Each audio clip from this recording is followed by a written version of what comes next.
नमस्कार दोस्तों, ocean network में आपका स्वागत है। मैं हूं ओमकार चौधरी। कांग्रेस तमिलनाडु की सत्ता से 1967 से बाहर है। यानी उसके अपने दम पर सरकार बनी हो, उसका अपना चीफ मिनिस्टर हो, ऐसा 1967 के बाद उनको नसीब नहीं हुआ। भक्त वत्सलम कांग्रेस के अंतिम चीफ मिनिस्टर हुआ करते थे 1967 मार्च तक। उसके बाद डीएमके एडीएम यानी द्रविडियन की वहां पर सत्ता और वही विपक्ष बन गए और कांग्रेस एकदम किनारे लगती हुई चली गई। अभी कुछ दिन पहले जो विजय की सरकार बनी है, चूंकि 5 एमएलए चुन करके आए हैं पूरे तमिलनाडु से और उनको समर्थन की जरूरत थी, इसलिए 5 में से 3 एमएलए 2 में एमएलए को मंत्री बनवा दिया राहुल गांधी ने। अब आगे ये 5 एमएलए भी आएंगे या नहीं आएंगे, ये सोचने वाली बात होगी, क्योंकि आपने डीएमके का साथ छोड़ा, जिसके साथ आपका 20-25 साल का लंबा एसोसिएशन था। जैसे ही वो सत्ता से बाहर हुई तो कांग्रेस ने उनका साथ छोड़ दिया और अवसरवादिता का उदाहरण पेश करते हुए वहां की नई सरकार में शामिल हो गई। बंगाल से कांग्रेस पार्टी 1977 से बाहर है। सिद्धार्थ शंकर रे आखिरी इनके मुख्यमंत्री थे, आखिरी चेहरा थे। और उसके बाद वामपंथियों का सत्ता का सिलसिला शुरू हुआ था, जो 2011 तक रहा। और 2011 से 26 तक आप जानते हैं कि ममता बनर्जी का 15 साल एक छत्र राज रहा, जिसको अभी भारतीय जनता पार्टी ने उखाड़ करके फेंका है। उत्तर प्रदेश की सत्ता से कांग्रेस पार्टी 1989 से बाहर है। वहां कांग्रेस के आखिरी मुख्यमंत्री थे नारायण दत्त तिवारी, जो बाद में उत्तराखंड के भी मुख्यमंत्री बन गए। बिहार की सत्ता से कांग्रेस पार्टी 1990 से बाहर है। आप समझ लीजिए 36 साल हो गए हैं बिहार की सत्ता में कांग्रेस की वापसी नहीं हुई। गुजरात से भी वो 1990 से ही सत्ता से बाहर है। 1990 में हारी थी कांग्रेस पार्टी और भारतीय जनता पार्टी और जनता दल की मिलीजुली सरकार बनी थी। त्रिपुरा में 1993 से सत्ता से बाहर है। पहले वामपंथियों की सरकार हुआ करती थी, अब वहां भारतीय जनता पार्टी की सरकार है। उड़ीसा की सत्ता से सन 2000 से कांग्रेस पार्टी बाहर है। गोवा से भी 2012 से बाहर है, जीत नहीं पाई, वापसी नहीं कर पाई। और महाराष्ट्र और हरियाणा की सत्ता से भी वो 2014 से बाहर है। बीच में एक मिलीजुली सरकार इन्होंने बनाई थी जो 2.5 साल चली थी, जिसका नेतृत्व उद्धव ठाकरे ने किया था। और उसमें एनसीपी यानी शरद पवार और कांग्रेस सहयोगी की भूमिका में भी थे और सरकार में भी उन्होंने हिस्सेदारी ले ली थी। दोनों के शायद 12-12 मंत्री भी बने थे। जनादेश नहीं मिला था भाई। कांग्रेस के केवल 44 एमएलए चुन करके आए थे। संभवतः 288 का सदन है महाराष्ट्र में, उसमें से केवल 44 एमएलए चुन करके आए थे। शरद पवार की पार्टी के 54 एमएलए चुन करके आए थे। और उद्धव ठाकरे जो मुख्यमंत्री बन बैठे, वो भारतीय जनता पार्टी के साथ मिलकर के लड़े थे। 163 सीटें दोनों को मिल गई थी और अकेले उद्धव ठाकरे की शिवसेना की 56 सीटें थी। तो 44, 54 और 56 वालों ने मिलकर के सरकार बना ली थी और देवेंद्र फडणवीस का रास्ता रोक दिया था। उसका नतीजा अभी जो महाराष्ट्र में विधानसभा चुनाव हुए थे, तब इन तीनों को भुगतना पड़ा। क्योंकि उस समय जनादेश कुछ और था, देवेंद्र फडणवीस के लिए था, मिली-जुली सरकार के लिए था कि भारतीय जनता पार्टी और शिवसेना सरकार बनाए, लेकिन शरद पवार कांग्रेस के षड्यंत्र से और इनकी अपनी दबी हुई इच्छा के चलते उद्धव ठाकरे जब मुख्यमंत्री बन बैठे और 2.5 साल चली, तो उसके बाद जो पतन हुआ, उनकी पार्टी भी टूटी, शरद पवार की पार्टी भी टूट गई। अजित पवार अलग हो गए, 40 एमएलए और कुछ एमपी को लेकर के। इसी तरह एकनाथ शिंदे शिवसेना को तोड़ करके अलग हो गए और उनको भारतीय जनता पार्टी ने 2.5 साल के लिए मुख्यमंत्री भी बना दिया। तो जहां-जहां कांग्रेस सरकार इस तरह के रवैये अपनाती है, इस तरह की तोड़-फोड़ करती है, वहां इसका अपना भी बेड़ा गर्क होता है और जो सहयोगी इनके साथ इनके झांसे में आ जाते हैं, उनका भी सोपड़ा साफ हो जाता है। एक और उदाहरण आप कर्नाटक का भी ले सकते हैं। 2018 में वहां कुमारस्वामी और एचडी देवगौड़ा की जनता दल एस पार्टी की 37 सीटें आई थी और कांग्रेस के पास संभवतः 80 सीटें थी। तो उन्होंने भारतीय जनता पार्टी जनता दल एस से संपर्क करे उससे पहले ही वहां जाकर के ऑफर दे दिया कि आप मुख्यमंत्री बन जाओ, हम आपको बाहर से समर्थन देंगे। और कुमारस्वामी मुख्यमंत्री बन गए। उसके बाद हमने कैमरों पर कुमारस्वामी को भी रोते हुए देखा, उनके पिता पूर्व प्रधानमंत्री एचडी देवगौड़ा को भी, और ये कहते हुए देखा कि हम तो क्लर्क बन के रह गए हैं, सत्ता तो इन्हीं के हाथ में है। और क्यों ना होती, 80 एमएलए उनके थे और केवल 37 सीटें इनकी थी। लेकिन उसके बाद क्या हुआ? वो सरकार गिरी, वहाँ भारतीय जनता पार्टी की सरकार बनी। तो अलग-अलग जगहों पर इनके जो ये तिकड़म थी वो पूरी तरीके से नाकाम साबित हुई। फिर आते हैं नागालैंड में 2003 से कांग्रेस पार्टी सत्ता से बाहर है। तो आप जरा अब अंदाजा लगाइए कि कांग्रेस पार्टी के साथ मिलकर के जिसने भी सत्ता को हथियाने की कोशिश की, अल्टीमेटली उनका हश्र क्या हुआ? उद्धव ठाकरे आज किस कंडीशन में है? पार्टी हाथ से निकल गई, सिंबल हाथ से निकल गया, पद प्रतिष्ठा गई, कुर्सी गई। इसके अलावा जो मातोश्री का एक रुतबा हुआ करता था, साख हुआ हुआ करती थी, बाल ठाकरे के कार्यकाल में, उनके समय, उनके रहते हुए, वो सब मिट्टी में मिल चुकी है। अब उद्धव ठाकरे को भी कोई नहीं पूछता, कोई मिलने के लिए नहीं जाता, बल्कि वो मिलने के लिए जाते हैं। कभी 10 जनपद मिलने जाते हैं, कभी होटलों में दूसरे दलों के नेताओं के चक्कर काटते हैं, कभी शरद पवार के यहाँ देखे जाते हैं। कुमारस्वामी ठीक है, आज की तारीख में वो अ, भारतीय जनता पार्टी के साथ हैं, उनके पिताजी भारतीय जनता पार्टी के साथ हैं, केंद्र में उनको मंत्री भी बनाया गया। लेकिन वो उसका अनुभव क्या रहा उनका? उनकी पार्टी क्या उसके बाद ठीक से खड़ी हो पाई अपने पैरों पर? नहीं हो पाई। तेजस्वी यादव, लालू यादव, अब आप देखिए कि पिछले विधानसभा चुनाव में क्या दुर्गति हुई है और लोकसभा चुनाव में भी कितनी सीटें आ पाई इन लोगों की। तो किसका साथ था? कांग्रेस पार्टी का और राहुल गांधी का। राहुल गांधी तो सोने पर सुहागे वाली बात हो जाती है। एक तो कांग्रेस और ऊपर से राहुल गांधी जैसा लीडर। अलग-अलग जगहों पर आपने देखा ही होगा कि विधानसभा चुनाव से कुछ समय पहले राहुल गांधी और तेजस्वी यादव एक ही वाहन पर घूम रहे थे और जगह-जगह रोड शो कर रहे थे। उस समय वोट चोरी वाला मामला राहुल गांधी जम करके उठा रहे थे और उसका प्रचार कर रहे थे। जमीन पर तो वोट चोरी के इस नारे का या इस मुद्दे का कहीं कोई असर था नहीं। इसके बावजूद वो वोट चोरी का मुद्दा छोड़ने को तैयार नहीं थे।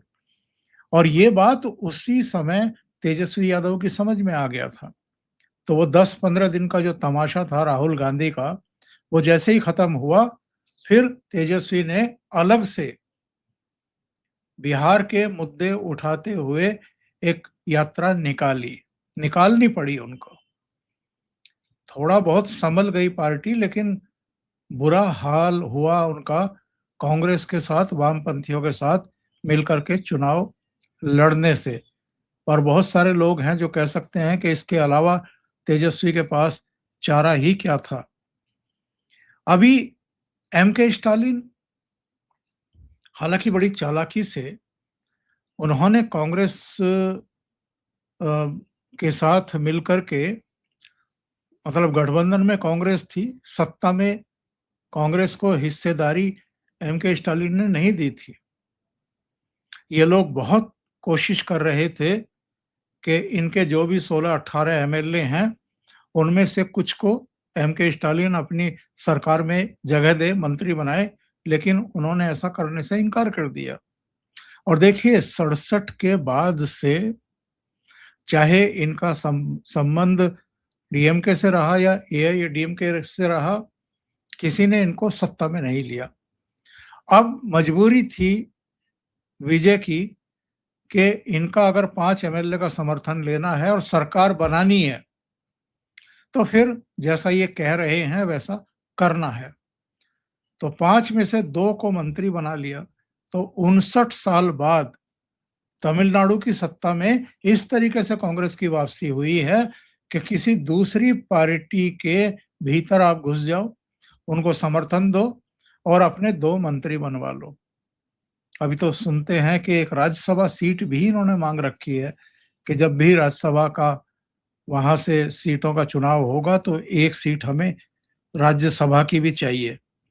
तो जो जो इनके साथ रहे हैं उनका क्या हाल हुआ है चुनाव में, ये आप तेजस्वी यादव, एम के स्टालिन, उद्धव ठाकरे, शरद पवार और अभी अगर ये माने कि जो इंडी अलायंस के साथ के चेहरे इनके साथ थे, तो उसमें फिर ममता बनर्जी। अभी पश्चिम बंगाल में ममता बनर्जी का क्या हश्र हुआ है। तो ये आप देखिए कि जहां-जहां पैर पड़े संतन के, तह-तह बंटाधार वाली स्थिति है। कांग्रेस और ऊपर से करेला और नीम चढ़ा। तो ये राहुल गांधी ऊपर से जिस तरह के उनके विचार हैं, जिस तरह की उनकी ज़बान है, जिस तरह के उनके मुद्दे रहते हैं, जिस तरह वो कैंपेन चलाते हैं और अचानक गायब होकर के विदेश में पाए जाते हैं। केवल 2 के बारे में मैं कह सकता हूँ जो इनके प्रभाव से अपने आप को बचा पाने में कामयाब रहे और अलग-अलग 2 राज्यों में सरकारें बनाने में भी कामयाब रहे। एक हेमंत सोरेन, झारखंड मुक्ति मोर्चा, इंडिया अलायंस का हिस्सा रहा, और दूसरे अब्दुल्ला परिवार, फारूक अब्दुल्ला और उमर अब्दुल्ला। तो वो भी जम्मू कश्मीर में अपनी सरकार बनाने में कामयाब रहे। गठबंधन था दोनों के बीच में, कांग्रेस और नेशनल कॉन्फ्रेंस के बीच में। जब बहुमत मिल गया नेशनल कॉन्फ्रेंस को, तो कांग्रेस ने वहां भी सत्ता में शामिल होने के लिए ताकत लगाई थी। विधानसभा का उपाध्यक्ष पद इनको चाहिए था और 2 मंत्री पद चाहिए थे, वो भी कैबिनेट स्तर के। तो उमर अब्दुल्ला और फारूक अब्दुल्ला ने बड़ी समझदारी का काम किया। उन्होंने कहा कि हम आपको सरकार में शामिल नहीं करेंगे, हम तो इंडिपेंडेंटली चलाएंगे। और उनके पास उतने अंक थे, उनको कोई दिक्कत नहीं हुई। अरविंद केजरीवाल एक और इंडी अलायंस के एक चेहरे, इंडी अलायंस के हिस्से रहे। लोकसभा चुनाव में दिल्ली में 3 सीटों पर अरविंद केजरीवाल लड़े, 4 पर कांग्रेस पार्टी लड़ी, या उल्टा भी हो सकता है, मुझे पक्का ध्यान नहीं आ रहा है। 10 में से 1 सीट पर हरियाणा में अरविंद केजरीवाल लड़े, 9 पर कांग्रेस पार्टी लड़ी। गुजरात में भी वो 2 सीटों पर लड़े, बाकी पर कांग्रेस पार्टी लड़ी। पंजाब में अरविंद केजरीवाल ने 13 की 13 सीटों पर इनसे समझौता नहीं किया। उन्होंने कहा कि हम तो खुद लड़ेंगे। और अरविंद केजरीवाल लोकसभा चुनाव में ही कांग्रेस पार्टी का नाच-कूद देख चुके थे। इसलिए विधानसभा चुनाव में तो उन्होंने इनके साथ पैक्ट किया ही नहीं और कह दिया कि लोकसभा चुनाव तक था इंडिया अलायंस का गठबंधन। वो इंडिया अलायंस से भी निकल भागे, बाहर हो गए। तो कहने का मतलब ये है कि जो-जो इनके सहयोगी रहे हैं, ये उनके साथ अगर चुनाव प्रचार करते हैं, खड़े होते हैं साथ में, तो फिर उनका बुरा हश्र होता है। अब अगला नंबर किसका है? अखिलेश यादव का। हालाँकि सब जानते हैं कि उत्तर प्रदेश में कांग्रेस का लेना 1 ना देना 2, 2-2.5% वोट शेयर इनके पल्ले में बचा है और पिछली बार 2022 के इलेक्शन में प्रियंका गांधी वाड्रा को सारी जिम्मेदारी सौंप रखी थी।